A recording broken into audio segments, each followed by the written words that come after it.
Stitchpossible. Thank you to AMC for the double feature ship name. I don't know how many people are viewing these movies as a duo, but I didn't want to make two separate videos, so I'm covering them both in one. In one corner, you've got the final chapter of the beloved action franchise, and in the other corner is the latest live-action remake of a beloved Disney classic. I watched both of them, and I'm going to review both of them. Starting with Lilo and Stitch. If you haven't already, check out my bucket list video on the 2002 film, but long story short, I really liked it. It was sweet, fun, and all around a great time. Which of course meant that it needed to be remade, right? Now, while I wasn't expecting the best out of this movie, there were some things going in that gave me a sliver of optimism. Firstly, the trailers didn't look that bad, Stitch looked cute, and with it being a more modern story, there wasn't a whole lot of room for change. Second, the movie was being directed by Dean Fleischer Camp, the same guy who directed Marcel the Shell with Shoes On, one of the most charming, well-made movies I've ever seen. So I thought maybe he'd be able to bring that same level of charm to this movie as well.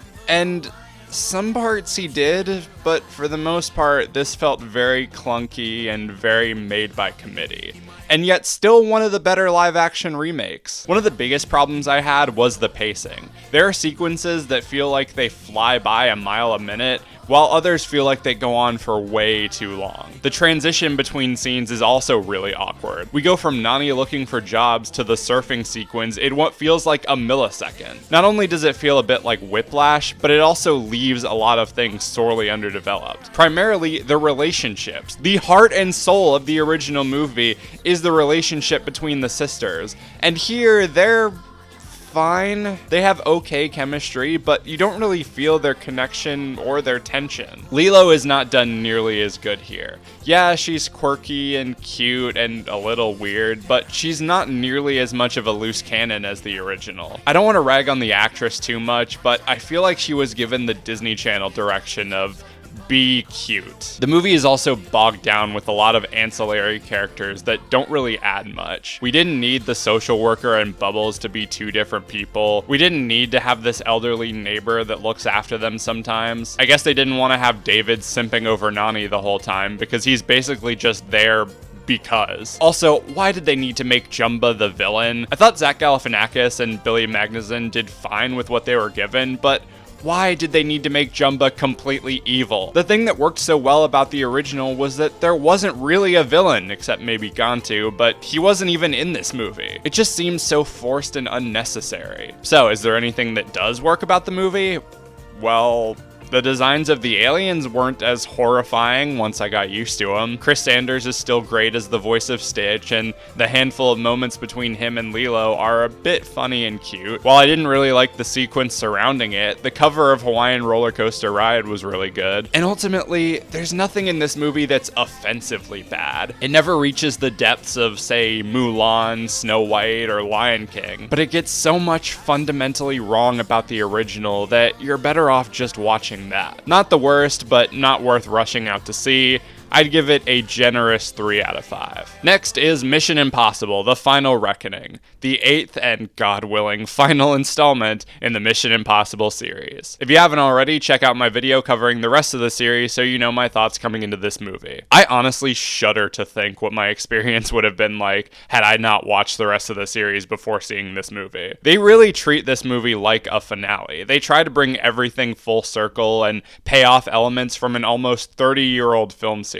In that regard, it can get a bit clunky, overly explanatory, and kind of convoluted. Its entire first act is tasked with catching everybody who might not have seen all the other movies up on the story so far and reintroducing the central conflict of the entity and the devastation that it's set to cause. I can respect the effort in trying to make a movie that everyone can enjoy, but I get the feeling that newcomers are still going to be lost and fans are going to be a bit restless for a lot of that first half. And keep in mind, this is a near 3-hour movie. With that said, once the plot gets going, it is just as tense, just as gripping, and just as awesome as you've come to expect. They really play into the whole end of the world element of this movie, and they make you believe that they might not make it out of this one, or if they do, there will be a great sacrifice that has to be made. It's a very intense movie, not just in the story, but again, the action scenes. They're very sprawling, very well shot, very well paced, and when you remember that Cruise is doing basically all of it himself,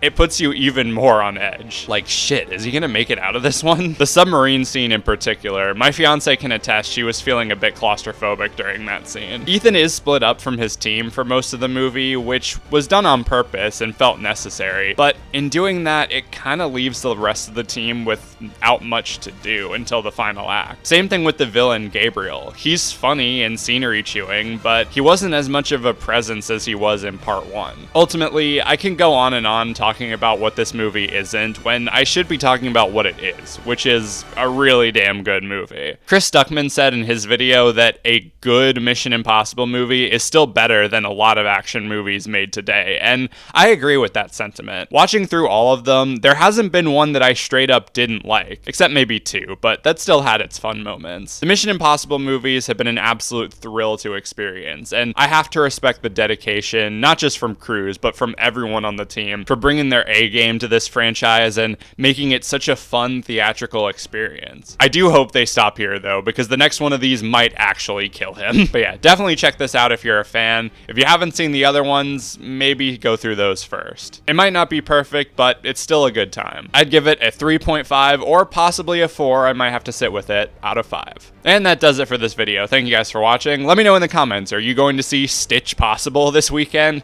Which movie are you looking forward to the most? Which movie are you going to see first? Let me know all that stuff down below. I've got more videos coming real soon, but until then, be sure to like, subscribe, ring the notification bell so you can stay up to date when I'm posting. Follow me on my social media, subscribe to my main channel. Everything you need to know will be in the description. Thank you guys for watching, and I'll see you later.